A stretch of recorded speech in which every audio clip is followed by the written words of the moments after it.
So anyone positing that argument is doing so without the facts in place. It is in effect a lie. It is not true. Nobody goes into the First Minister's house and tells them what to do, let alone me. Any individual pushing this argument is overstating my influence and is perhaps overestimating their own abilities politically. The reality is that myself and the First Minister, of course, discussed the situation with regards to the Bute House Agreement. I believe he took the right choice. I was not aware of the plan that was in place. We discussed the pros and the cons, but ultimately I back the decision that he took. It was the right thing for the people of Scotland, and we'll see that in due course with a minority government back home.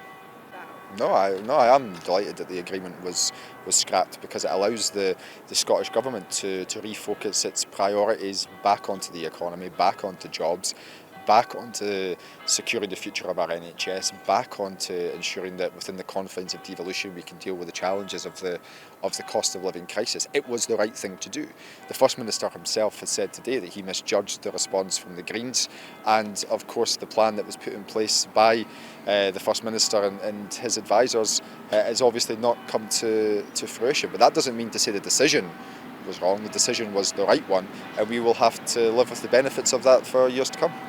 The difference between Westminster and Holyrood is that MSPs in Holyrood elect a First Minister. Nobody in Westminster elects a Prime Minister.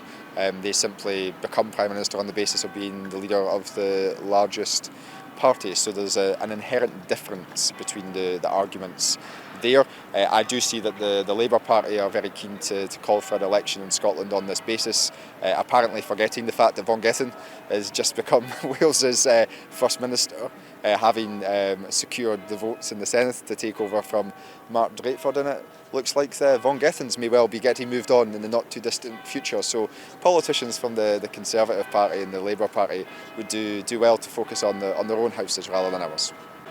Oh, I mean, I don't know what I'm going to be doing in the future more than anyone else does. But look, John's the man for this moment, and I hope he'll rise to that challenge, and we can convince him to do so. I think it would be of benefit not just to the party, but more importantly to the public. I'm less interested in my future and more interested in the future facing the people of Scotland, and I think that's what they would expect of us. So firstly, I'm incredibly sorry that this has happened. Humza's acted with the utmost integrity and compassion, and with the priorities of the public at the forefront of everything he's done throughout his time in Bute House. And you know, he's a good man, and I'm just very sorry that he, of course, is now left, or is in the process of leaving office. These are, of course, serious times.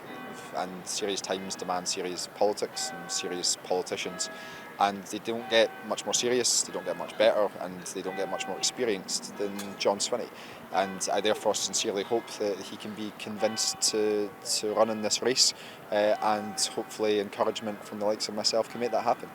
No, I've not actually. I've not had a conversation with John since I bumped into him in a train station last week, and you know, I like many others will try and pick up the phone to him tonight. I imagine his phone is ringing off the hook, because this is an important thing. It's important for the SNP, but more importantly, it's important for the public back home. They expect their government to be focused on their priorities, which of course is the economy, it's jobs, it's the NHS, it's dealing with the cost of living crisis to the best of our abilities. And I believe that John Swinney would be best placed to take those challenges head on, and I hope he'll agree to do just that.